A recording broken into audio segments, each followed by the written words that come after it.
Усім прывітанне, з вами Михаил Волчак. Вы глядзіце серыю лекцый «Практычная сацыятэхніка», дзе я размаўляю пра супольнасці. Супольнасць – гэта жывы арганізм, які мае пачатак і канец. І штосьці паміж гэтым пачаткам і канцом адбываецца. Дык вось, усе гэтыя з'явы ўнутры я абмяркоўваю ў сваіх лекцыях і спадзяюся, вам яны дапамогуць. Проста ўдзельнічаць у супольнасці ці ствараць іх, стварайце супольнасці. Так, гэта тэма такая, можна сказаць, падсумоўваючая. Ось, яна важна будзе даследчыкам, да? Як даследаваць супольнасць. Да? Вядома, я закрануся толькі самага верху, але гэта вам пакажа, калі вы слухалі папярэднія лекцыі, магчыма, вы самі зможаце ўсё сабраць у адной і правесці сваё даследаванне. Першае, што мы задаем у нас даследаванні, што мы хочам даследаваць. Да? Мы хочам даследаваць сваю супольнасць ці іншую ці іншыя супольнасці. А? Ці мы хочам даследаваць нейкую супольнасць супольнасцю. Да? Гэта першае пытанне. Пытанне нумар 2 – гэта навошта мы гэта робім. Да?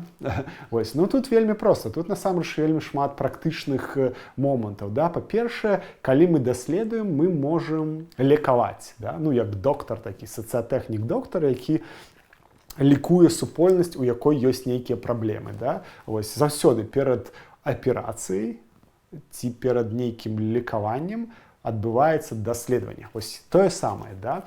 Другое, мы можам змяняць паводзіны супольнасці. Да? Гэта рабіць нейкую карэкцыю. Мы можам уплываць на развіццё. Гэта значыць знаходзіць патэнцыял праз даследаванне супольнасці. І таксама мы можам уплываць пазітыўна на стварэнне сувязяў паміж супольнасцямі, да? Ведаючы унутры, як з чаго складаецца супольнасць, можна не прагназаваць, але будаваць, канструяваць гэтыя сувязі. Ось, вядома, супольнасць – гэта прадукт чалавека. Да? Ну, не толькі чалавека, але большасць чалавека.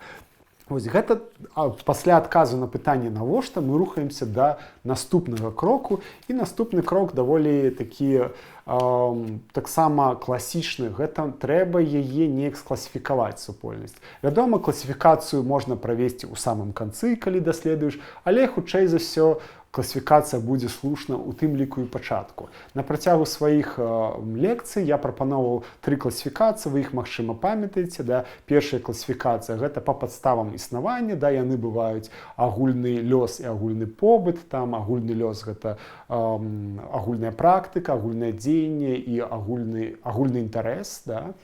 Ось. І агульная, што ў нас ёсць яшчэ? Сітуацыя. Ось, агульная сітуацыя – это таксама від супольнасці.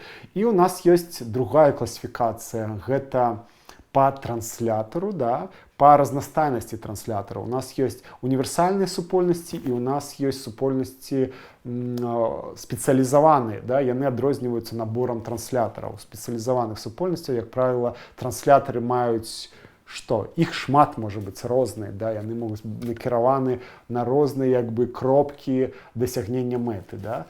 І апошняя класіфікацыя, якую вы вось у свежых маіх запісах маглі знайсці, гэта па накіраванасці. Да? Ёсць на задавальненне сваіх патрэбаў, на змяненне сябе ўнутры і на змяненне знешняга света.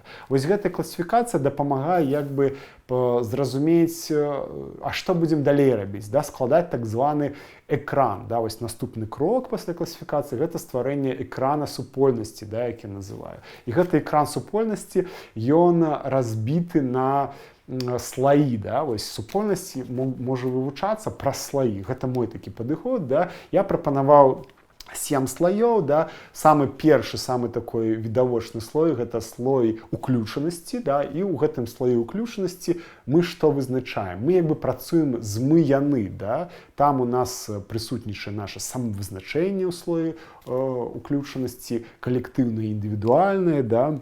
І мы таксама вось гэту мяжу, да? Мяжу мы яе спрабуем зразумець, дзе супольнасць завяршаецца, дзе пачынаецца. Да? Ось, разглядаем толькі тое, што супольнасць, а ўсё астатняе нас не цікавіць. Да? Мы як бы абмяжоўваем скоп, да, вось этот аб'ём нашага даследавання.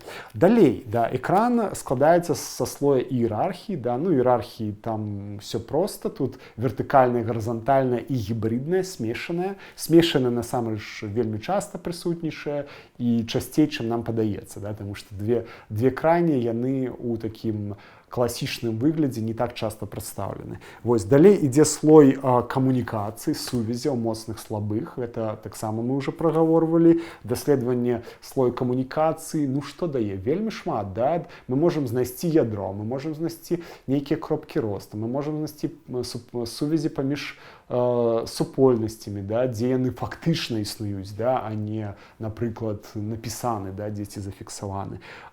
Чацвёрты слой – гэта слой фармальнасці.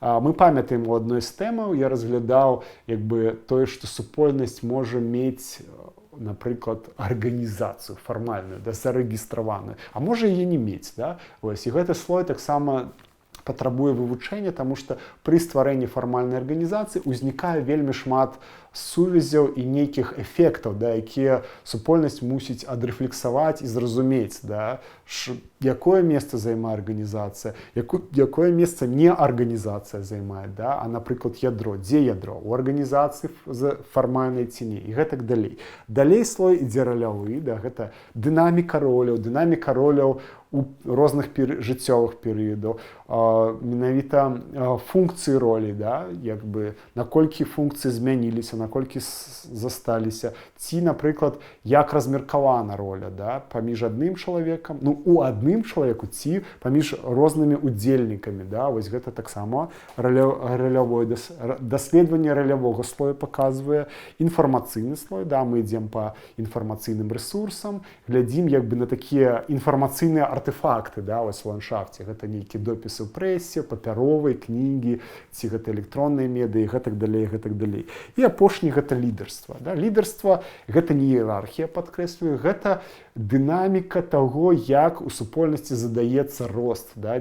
На што арыентуецца супольнасць унутры самой сябе і звонку. Да? Гэта там не адзін чалавек, ці не заўсёды адзін чалавек, і не заўсёды там два ці нейкая абмежаваная колькасць. Да? Лідарства ў супольнасці мае сваю як бы дынаміку прыроду, адрозную, назовем так, ад фармальных інстытуцый. Да? Вось. Калі мы зрабілі экран супольнасці, мы можам яшчэ працягнуць і зрабіць іншыя даследаванні. Да? Напрыклад, аналіз жыццёвага этапу.